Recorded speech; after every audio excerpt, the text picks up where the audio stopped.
Varicose veins కి సరైన చికిత్స కోసం సంప్రదించండి ఎవిస్ హాస్పిటల్. రోజా గారు బ్యాక్ టు ఫార్మా, మళ్ళీ ఇంకా నియోజకవర్గంలో యాక్టివ్ అవ్వటం. ఎస్. సో ఆ రోజు నుంచి అక్కడే ఉన్నాను. కౌంటింగ్ అవ్వగానే నేరుగా కాన్స్టిట్యున్సీకి వచ్చాను.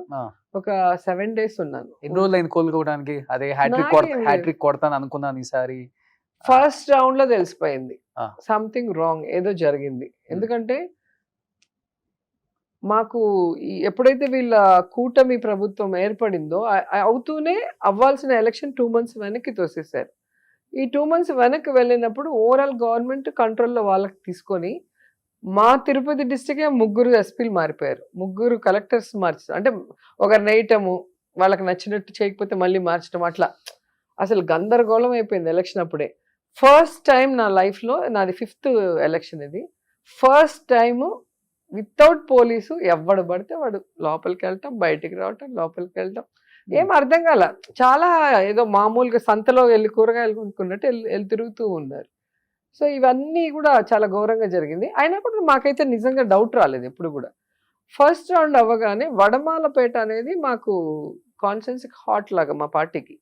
ఎప్పుడు నేను 2 సార్లు గెలిచింది కూడా ఆ మండలం వల్లే గెలిచాను. అక్కడ నాకు స్టార్ట్ అవుతుంది మెజారిటీ. అక్కడ నుంచి అలా వెళ్తూ ఉంటారు, ఇంక తెగదు. అక్కడ ఫస్ట్ రౌండ్ 3000 వచ్చేసింది వాళ్ళకి. నాకేం అర్థం కాదు, 1 నిమిషం ఇలాగే ఉన్నా. సెకండ్ రౌండ్ మళ్ళీ 3000. సో అర్థమైపోయింది సంథింగ్ రాంగ్, ఏదో జరిగింది, ఇది జనం ఇచ్చిన తీర్పు కాదు. నేను వెళ్తున్నా అని చెప్పి బయట వచ్చేసాను కదా, మీరు చూసుంటాను. వెంటనే వచ్చేసాను నేను. లేకపోతే మా కాన్స్టిట్యున్సీ ఎప్పుడు కూడా 1000, 2000. 858 ఫస్ట్. ఇప్పుడు నాది కాదు, వాళ్ళ డాడీ నుంచి ఉన్నారు కదా ఇప్పుడున్న క్యాండిడేట్ డాడీ ముద్దుకృష్ణ నాయుడు కూడా 1200, 1600 తోనే గెలిచారు చంగారెడ్డి మీద. సో అక్కడ 1000, 2000, ఓహో అంటే 5000, 6000 అంతే. 40,000 అంతా అసలు తలకిందులు తపస్సు చేసినా కూడా ఉండదు. సో అది మనకి ఫస్ట్ రౌండ్ అర్థమైపోయింది కదా సంథింగ్ రాంగ్ అనేది. నేను వచ్చేసాను. నేను పెద్ద ఇంకా దాని గురించి ఆలోచన కూడా లేదు, అంతే. లాస్ట్ వరకు వచ్చి ఒక 1000, 2000 తోడిపోతే బాధేసి ఉండేది. ఏంట్రా ఇంత కష్టపడ్డాము, ఇంత సర్వీస్ చేసాము, ఇంత డెవలప్మెంట్ చేసాము, ఎందుకు ఓడిపోయామని ఒక బాధ ఉండేది. ఇది అర్థమవుతుంది కదా. సో అంతే, క్యాజువల్గా బయటకు వచ్చా, నేరుగా కాన్స్టిట్యున్సీకి వచ్చా. ఇంకా అందరూ వచ్చి ఓవన్ బాగా కష్టపడి వర్క్ చేశారు అందరూ కూడా సిన్సియర్గా. ఏంటి ఎవ్రీ హౌస్కి వెళ్ళాలి కదా. అవును, మీకు వచ్చిందా రాలేదా, ఎవరికైనా మిస్ అయితే మళ్ళీ వాళ్ళకి ఆ వెల్ఫేర్ కానీ వాళ్ళ ఊర్లో అడిగిన డెవలప్మెంట్ ఏది లేకుండా చేశారు. ఇది లేదు అనకుండా వాళ్ళు అడిగిన ప్రతిదీ చేసి ఇచ్చాం.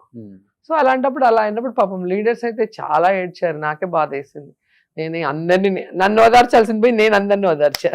సో 1 week ఉండి అన్ని మండలాల్లో ఒక్కొక్కరుగా మండలం వస్తే అందరితో మాట్లాడి ధైర్యం చెప్పి అందరినీ కన్విన్స్ చేసి మళ్ళీ చెన్నైకి వెళ్ళా. ఒక 3 days ఉండి మళ్ళీ వచ్చేసాను. ఇప్పుడు మళ్ళీ స్ట్రాంగ్ అవుతుంది. నేను అక్కడే ఉన్నా, మీ టీవీలోనే. చెన్నైకి వెళ్ళిపోయా, ఇల్లు అమ్మేసా, విజయపాట్ అంటే నేను నగిరిలోనే ఉన్నాను. ఇంక నగిరిలో రోజు తిట్టమంటే తిడతాను నేను, మీరు వేసుకుంటానంటే. ఉన్నానని తెలియాలంటే తిడితే కానీ వేయట్లేదు, పొగిడితే ఎవరిని వేయడువే మీరు. సో మీరు అలా ఉంటేనే అందరికి తెలుస్తారు అయితే. అవును, మరి ఇష్యూ జరిగింది మొన్న, ఒక అమ్మాయిని చంపేశారు వడమలపేట. ఇంక అక్కడికి వెళ్ళి మాట్లాడటం, లేకపోతే మామూలుగా ఊరికి ఏం మాట్లాడతాం మనము. ఇప్పుడు గుడికి వెళ్ళేసి ఏదో వీడియో పంపించలేము, లేదా ఇంట్లో కూర్చొని ఉన్న వీడియో పంపించలేము. లీడర్స్ అందరూ వస్తారు కదా, ఎవ్రీడే మార్నింగ్ టు ఈవినింగ్ వస్తూ ఉంటారు. వాళ్ళు స్కూల్స్లో, కాలేజ్ సీట్స్, లేకపోతే వాళ్ళు హాస్పిటల్లో ఎవరైనా జాయినింగ్ అవ్వాలంటే ఫోన్ చేస్తారు. అవన్నీ మేమే కదా చూసుకోవాలి. నా ఫోన్ డైరెక్ట్ యాక్సెస్, చిన్న కార్యకర్త వరకు ఎవరైనా ఏ టైంలో అయినా నాకు ఫోన్ చేస్తే ఇమీడియట్ నేను వాళ్ళతో మాట్లాడి చేసి. అలా యాక్సెస్ ఉండబట్టి అన్ని ఫోన్ కూడా. సో మీ వెల్ విషెస్ కూడా ఎక్కువ కాల్ చేసేది, ఫోన్లు చేసి ఎక్కువ తిట్టడం. అంత సీన్ లేదు. బిఫోర్ పాలిటిక్స్ లో అంత సీన్ ఇవ్వదు. ఫోన్ చేసి మాట్లాడితే కాల్ చేతులు ఇచ్చేస్తాయి, ఏదంటే అది మాట్లాడితే. అట్లా తెలియదు, అంత ధైర్యం చేయరు. హీరోయిన్ ఉన్నప్పుడు అదొక క్రేజ్ ఉంటుంది కదా, అల్లరి పిల్లలు. పాలిటిక్స్ వచ్చిన తర్వాత ఎప్పుడు లేదా వచ్చాక నాకు ఫోన్ చేసి ఎవడు మాట్లాడాను, వాట్సాప్ లలో పంపటాలు. నేను అసలు కొత్త నెంబర్లు ఎత్తాను కదా, ఆల్మోస్ట్ అన్ని ఫీడ్ చేసి ఉంటా మా కాన్స్టిట్యున్సీలో ప్రతి ఒక్కరి నెంబర్. అందుకే ఎవరికైనా చెప్తా నేను, ఒకవేళ ఫోన్ ఎత్తలేకపోతే ఏదైనా పని మీద ఉండి మీరు మెసేజ్ పెట్టండి అంట. ఒకవేళ కొత్త నెంబర్ వస్తే నేను ఎత్తాను కదా, సో వాళ్ళు మెసేజ్ పెడతారు కదా, పలానా ఊరు పలానా వాళ్ళని మాట్లాడాలంటే వెంటనే నేనే చేస్తాను ఓకే. సో ఇప్పుడు అట్లా ఏదన్నా అందరికి అలవాటు ఇప్పుడు చేసి ఎప్పుడన్నా జగన్ గారికి చేయాలనుకుంటే మీరు డైరెక్ట్ చేస్తారా? ఫోన్ వాడతారా ఆయన అసలు? అన్నయ్య ఫోన్ వాడరు. వాడరా? ఆహా, అన్నయ్య అధికారంలో ఉన్నప్పుడు కూడా ఎప్పుడు లేదు, ఏ రోజు కూడా ఫోన్ లేదు. అదే ఆయన ఫోన్ పట్టుకోవడం ఎంతవరకు చూడలేదు అసలు. ఎవరు భారతమ్మ కూడా ఫోన్ వాడరు. వాళ్ళ పిఏ కమ్యూనికేషన్ ఎలా? మన కేఎన్ఆర్ గారు ఉన్నారు కదా, వాళ్ళకి ఫోన్ చేస్తే ఏదైనా అర్జెంట్ విషయం అయితే వాళ్ళు ఇస్తారు ఫోన్. Okay. అలాగే భారతమ్మకు కూడా ఒక పిఏ ఉన్నారు. ఆ. పిఏకి ఫోన్ చేసి మనం ఏం విషయం అని చెప్తే వాళ్ళు చెప్తారు, వెంటనే ఫోన్ లోకి వచ్చేస్తారు. ఇప్పుడు వాళ్ళ అమ్మగారు చేయాలనుకున్నా, ఎవరు చేయాలనుకున్నా వాళ్ళకి చేయాల్సిందే. నెంబరు ఇంట్లో వాళ్ళతోనే ఉంటారు, ఎప్పుడు కూడా పక్కనే ఉంటారు. ఓకే. పక్కనే ఉంటారు, వాళ్ళ దగ్గర ఉంటుంది ఫోన్. కానీ ఫోన్ లేకపోతేనే చాలా సమస్యలు పరిష్కారం దానంతటే అవుతాయి అనిపిస్తుంది ఇప్పుడు చూస్తే. ఫోన్ అందుబాటులో ఉంటే ఎక్స్పెక్టేషన్స్ ఎక్కువ అవుతాయి. ఆ స్థాయిలో ఉన్న వాళ్ళకి పక్కన వాళ్ళు అనుకో కొంచెం ఫిల్టర్ చేస్తారు కదా, ఏది ఎవరు సీఎం మంచి, గారు ఎవరు మాట్లాడాలి, ఏది ఆయన చేయాల్సింది ఏది. మంచి ఉంటుంది, చెడు ఉంటుంది సో దానివల్ల. వీళ్ళు ఫిల్టర్ చేసేసి అవసరమైనది మాత్రమే వాళ్ళకి అందుబాటులోకి తీసుకొస్తే అది కరెక్ట్. ఒకటి నేను ఇలాంటి ఫస్ట్ టైం చూడటం ఇలాంటి చీఫ్ మినిస్టర్ ఫోన్ వాడిన ఆయన్ని. ఇంకొకటి రేవంత్ రెడ్డి గారు కూడా వాడర్ అని ఈ మధ్య తెలిసింది నాకు. హెల్తీగా ఉంటారు అందుకే వాళ్ళు. రేవంత్ రెడ్డి గారు కూడా వాడర్ అంట. ఆయన ఫోన్ ఉంది, ఎత్తడు అంతే. ఆయనకు అవసరం ఉంటే మాట్లాడేవాళ్ళు అప్పుడు కూడా. కొడాలి నాన్న అంతే, ఆయనే ఫోన్ చేస్తేనే ఎవరైనా ఫోన్ చేస్తే ఎత్తారా అన్న కూడా. ఓకే. సో అట్లా వాళ్ళ ఇద్దరి అలవాటు అలా ఉంది. సో ఎక్కువ అన్నానే పిలుస్తారు మీరు నాయకుల్ని? కొడాలి నాన్న వాళ్ళు నాకు అప్పటి నుంచి తెలుసు కదా. అంటే నాయకుల్ని ఎక్కువ అందరినీ అన్నాను, అన్నగా ఫీల్ అయిన వాళ్ళని అన్న అంటే. అందరిని ఎందుకు అన్న అంటాను నేను, దానికి ఒక వాల్యూ ఉండాలి కదా. అన్నకి కూడా ఒక వాల్యూ ఉండాలి. అన్న అనే పదం చాలా పవిత్రమైంది. ఏదో టైం పాస్ కి అందరిని అన్న అనేది అట్లా ఇష్టం ఉండదు నాకు. కేసీఆర్ గారిని అన్నానే అంటారు కదా. నేనా? నాన్న, నాన్న, పెదనాన్న, ఓ బిడ్డ అంటారు కదా. ఓ సూపర్. సో ఎనీహౌ మళ్ళీ బ్యాక్ టు కాన్స్టిట్యున్సీలో గట్టిగా ఉన్నారు. చెన్నై వెళ్ళలేదు. నేను నన్ను నమ్ముకున్న వాళ్ళకి నేను ఓడిపోయాం కాబట్టి అంటే నాకు ఓటేసిన వాడికి నేను చూసుకోవద్దా?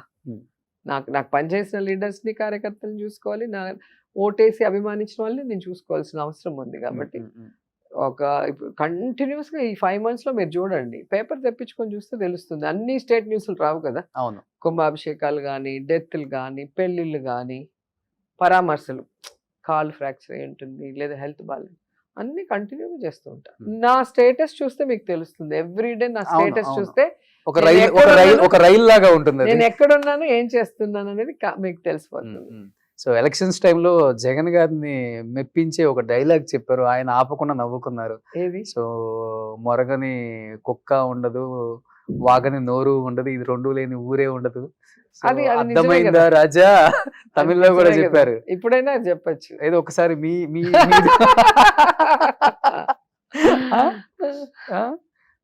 రజనీకాంత్ గారిని ఉద్దేశించి ఆయన డైలాగ్ ఆయనకి ఎందుకు చెప్తాం? ఆయనకి చెప్పింది కదా ఆ డైలాగ్ చెప్పాను నేను. అట్లా చాలా మంది, బాలకృష్ణ గారి డైలాగ్ చెప్పాను, తర్వాత చిరంజీవి గారి డైలాగ్ చెప్తాము. అది వాళ్ళ డైలాగులు అని కాదు కదా, రైటర్ అవి. అంటే ఎందుకు తమిళ ఇంటర్వ్యూలో అంత బరస్ట్ అయ్యి రజనీకాంత్ గారి గురించి మాట్లాడాల్సి వచ్చింది? నేను చూసాను ఇంటర్వ్యూ, తమిళ ఇంటర్వ్యూ.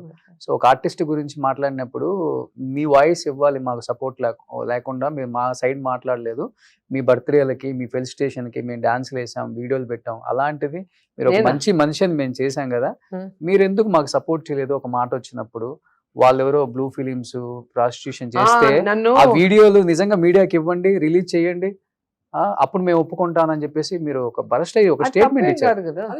తప్పు కాదు కదా. ఇప్పుడు నేనేంటో ఇండస్ట్రీలో అందరికీ తెలుసు. వాడెవడో నా గురించి తప్పుగా మాట్లాడినప్పుడు ఒక ఇండస్ట్రీ పెద్దగా, ఇక్కడ చిరంజీవి గారైనా అక్కడ రజనీకాంత్ గారైనా, ఇప్పుడు వాళ్ళు ఒక ప్రోగ్రామ్ చేసినప్పుడు మేము ఎలా పరిగెత్తి చేస్తాం? మాకు హెడ్ లాగా ఫీల్ అవుతాం. ఇది ఒక కుటుంబం, కళాకారుల కుటుంబం, దీనికి వీళ్ళు హెడ్. మంచి అయినా చెడ్డైనా వాళ్ళకే కదా, మా అందరి తరఫున వాళ్ళే కదా స్టేజ్ మీద కూర్చోబెడతారు. మా అందరి తరఫున మా అందరి గౌరవం వాళ్ళకే కదా ఇస్తున్నాము. అలాంటప్పుడు మాకు ఒక కష్టం వచ్చినా నష్టం వచ్చినా వాళ్ళే చూసుకోవాలి కదా. ఈరోజు పాలిటిక్స్లో లేకపోయినా మీనా కానీ, రమ్యకృష్ణ కానీ, రాధిక గారు కానీ, ఖుష్బు వేరే పార్టీలో ఉన్నా కూడా ఒక విమెన్గా, ఒక ఆర్టిస్ట్గా నాకు సపోర్ట్ చేశారు. మరి మీరు ఎందుకు చేయలేదు? మీ పిల్లల పెళ్ళిళ్ళు పిలిచినా పరిగెత్తి వస్తాం, మీ బర్త్డే అంటే అందరం వీడియోలు ఇస్తాం. మీరు నడిగర సంఘం షో చేస్తాం కదా, మనీ కలెక్ట్ చేసి బిల్డింగ్ ఆర్టిస్టుల కోసం కట్టారు, మేమేం దాంట్లో ఉండం కదా. అయినా మేము ఎందుకు వచ్చి ఫ్రీగా చేసాం ఆ రోజు అంత టాప్ పొజిషన్స్లో ఉన్నప్పుడు. ఇది మన కుటుంబం, మనమందరం ఒకటిగా ఉండాలి అనే కదా ఆ రోజు చేసాం. మరి మాకంటూ ఒక కష్టం వచ్చినప్పుడు మాట్లాడటానికి ఆయనకి మనసు రాలేదు. అదే చంద్రబాబు నాయుడు కోసం మాత్రం మాట్లాడమంటే ఎన్టీఆర్ గారి 100 సంవత్సరాల ఫంక్షన్లో ఎన్టీఆర్ని పొగడకుండా ఎన్ని పొగిడినప్పుడు మాకు బాధ ఉంటుంది. సో నేను చెప్పడం జరిగింది, దాన్ని అరెస్ట్ అవ్వటం కాదు. ఎవరో ఒకరు మాట్లాడాలి కదా, ఎవరు మాట్లాడకుండా ఉంటే ఎట్లాగో తెలుసు, వాళ్ళకైనా తెలియాలి కదా. నెక్స్ట్ ఇంకెవరికైనా జరిగినప్పుడు ఓహో మన రెస్పాన్సిబిలిటీ ఇండస్ట్రీలో ఒకరికి అయినప్పుడు మనం మాట్లాడిపోతే వాళ్ళు ఫీల్ అవుతారు అనేది వాళ్ళకి తెలియాలి. ఎవరు చెప్పనప్పుడు వాళ్ళకి కూడా ఎలా తెలుస్తుంది, కాబట్టి చెప్పాము అంతే. సో తమిళ్ పొన్ను అని చెప్పుకోవడానికి ఇష్టపడతారా? తెలుగు అమ్మాయి తెలుగు అమ్మాయిని, తమిళ కోడల్ని. సో పుట్టినిల్లు, పుట్టింది ఇక్కడ, మెట్టినిల్లు అక్కడ. ఈక్వలే నాకు. సో ఎందుకంటే ఇండస్ట్రీ పరంగా ఈక్వల్ గా సినిమాలు చేశాను. పెళ్ళైన తర్వాత అటు అత్తగారు వాళ్ళు ఇటు అమ్మగారు వాళ్ళు ఇద్దరు నాకు అదే ప్రేమ, అభిమానం, సపోర్ట్ ఇచ్చారు. సో కాబట్టి ఈ రెండు నాకు ఇష్టమే. ఇక్కడ కూతురుగా, అక్కడ కోడలుగా ఇష్టం. సూపర్. సో రాజకీయాలకు అతీతంగా ఈ రోజు రోజా గారి ఇంటర్వ్యూ చేయడం జరిగింది. ఎందుకంటే మొత్తమే రాజకీయాలు మాట్లాడి రాజకీయాలకు అతీతంగా అంటే రెండు మిక్స్ చేసాం అనమాట. ఎందుకంటే తప్పదు, ఆమె దాంతో కనెక్షన్ పెట్టుకొని ఉన్నారు కాబట్టి. రాజకీయాలు అర్థమైంది, రాజకీయాలు మాట్లాడకపోతే టీఆర్పీ రాదనేసి. మామూలు సినిమాలు అంటే చూడరు కదా, సో ఫైర్ ఉండాలి ఎక్కడ ఒక చోట. మీరు మెల్లిగా పెట్టారుగా. సో బట్ తను 34 సంవత్సరాల క్రితం చేసిన సినిమాలు ఇప్పటికి మనం టీవీలో, ఈటీవీ సినిమా ఇవి చూస్తున్నప్పుడు వీళ్ళెంత గొప్ప నటులు అర్థమవుతుంది. ఆ ఫేస్ లోనే ఆ హావభావాలు, ఆ ఎక్స్ప్రెషన్స్ పలికించిన గొప్ప గొప్ప నటులు మీరంతా కూడా. రమ్యకృష్ణ గారు, మీనా గారు, రోజా గారు, 6 లెటర్తో ఉన్న వాళ్ళందరూ రాణించేశారు. సో ఎక్కడికో వెళ్ళారు, టాప్ పొజిషన్కి వచ్చారు. ఇప్పటికీ ఇండస్ట్రీలో మీకు అండ్ బయట ప్రేక్షకుల్లో ఒక ప్లేస్ అయితే ఉంది వాళ్ళ మనసుల్లో. మా మా మా మా మేము ఎంతగానో ప్రేమించిన గొప్ప గొప్ప నటీమణులు వీళ్ళంతా అని. బట్ ఆ ప్రేమని మటుకు ఎవ్వరు కూడా చేయలేరు, అసలు అవ్వదు కూడా అది. సో టీవీల వల్ల మా సినిమాలు మళ్ళీ రిపీటెడ్ గా రావటం వల్ల ప్రజల్లో మేము ఇంకూ కూడా అలా వాళ్ళ మనసులో నిలిచిపోయాం. అవును, ఇప్పటికీ ఒక సాంగ్ పెడితే ఆమె ఫేస్ లో ఎన్ని ఇలా చాలా ఇష్టమైన పని డాన్స్ చేయటం అనేది. ఒక పాట వేస్తే ఎంత ఇష్టమో తెలియకుండా కాళ్ళు చేతులు ఆడుతుంటాయి. నేను ప్రెగ్నెంట్ గా ఉన్నప్పుడు కూడా ఆయన ఓ అంటున్నాడు, నాకు పాట వేస్తే ఒకటే డాన్స్. ఓకే, సో మీరు ఎంతగానో ప్రేమించే, చాలా ఇష్టమైన, మీరు ఎంతగానో ప్రేమించే ఇండస్ట్రీ మళ్ళీ మిమ్మల్ని కోరుకుంటే డెఫినెట్ గా మీరు కోరుకుంటున్నారు కాబట్టి రావాలి అని చెప్పేసి. So directors and producers, my humble request.